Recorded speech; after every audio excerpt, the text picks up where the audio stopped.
इस वक्त सिर्फ एक ही नाम की चर्चा है, हमास।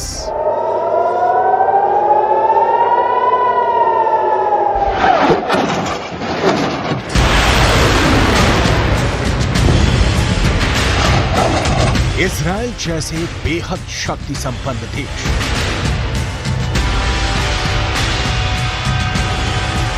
जिसकी सीमाओं पर परिंदा भी पर नहीं मार सकता है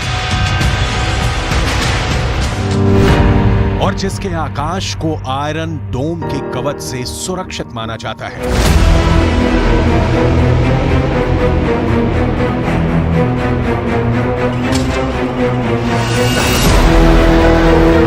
यहां तक कि जिसके खतरनाक हथियारों के बारे में दुनिया में बड़े बड़े दावे किए जाते हैं, उस इजराइल के अंदर सीमाओं को तोड़ते हुए हमास के लड़ाके इजराइल के अंदर घुस गए।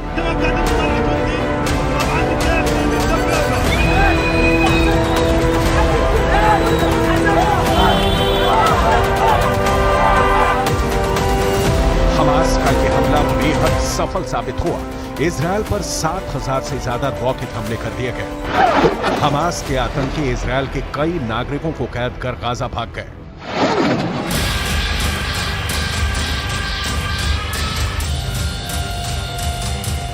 इजराइल के अखबार जो दावा कर रहे हैं उसके मुताबिक हमास इजराइल के अंदर घुसकर घरों में आग लगाने लगा और लोगों पर फायरिंग करने लगा।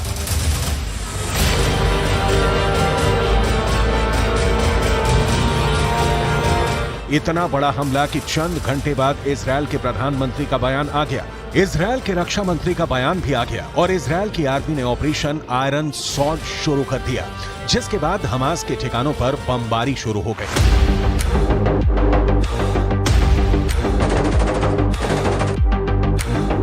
तो आखिर क्या है ये हमास जिसने इजराइल की नाक में दम कर दिया है? हमास के बारे में हर महत्वपूर्ण बात हम आपको आज बताने जा रहे हैं।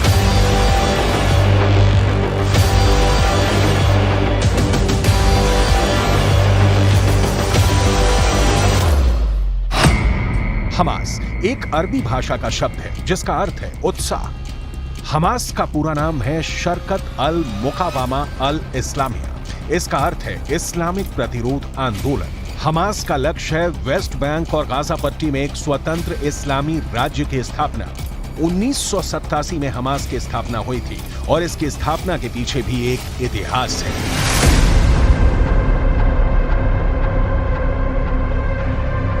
दरअसल मुस्लिम ब्रदरहुड पूरे मिडिल ईस्ट में फैला हुआ एक बहुत पुराना संगठन है। जब इजराइल ने 1947 के बाद अपनी स्थिति एक देश के रूप में मजबूत कर ली, तब फिलिस्तीन के कब्जे वाले इलाकों में मुस्लिम ब्रदरहुड की लोकप्रियता बढ़ने लगी। 6 डे वॉर के बाद जब इजराइल ने कई अरब देशों को अकेले ही हरा दिया, तो फिलिस्तीन के मुस्लिम ब्रदरहुड के प्रभाव वाले इन्हीं इलाकों में कुछ संगठनों ने इजराइल के खिलाफ जिहाद का ऐलान कर दिया। इसी में से एक संगठन 1987 के दिसंबर महीने में बना, जिसको हमास कहा गया।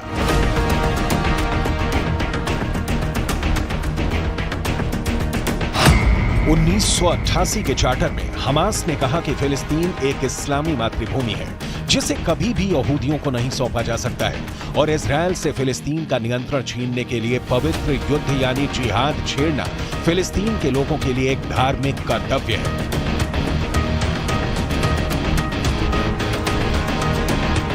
1987 के बाद से ही हमास इजराइल को पूरी तरह से खत्म करने के मिशन पर काम कर रहा है। हमास का सीधा और स्पष्ट ये कहना है कि इजराइल एक बनाया हुआ देश है और फिलिस्तीन की जमीन पर कब्जा करके बना है।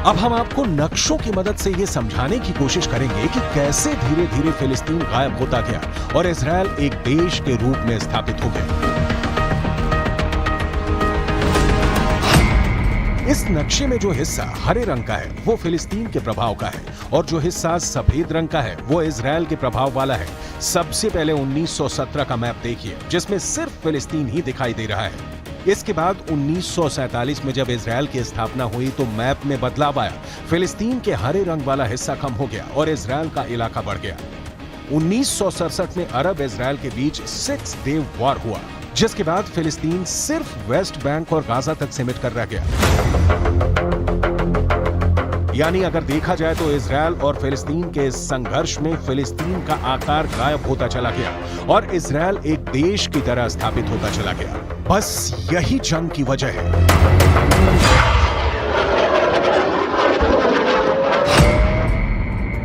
हमास कहता है कि जहां इजराइल मौजूद है वो फिलिस्तीन की मातृभूमि है, जबकि इजराइल ये कहता है कि जहां हम मौजूद हैं ये यहूदियों की ऐतिहासिक जमीन है।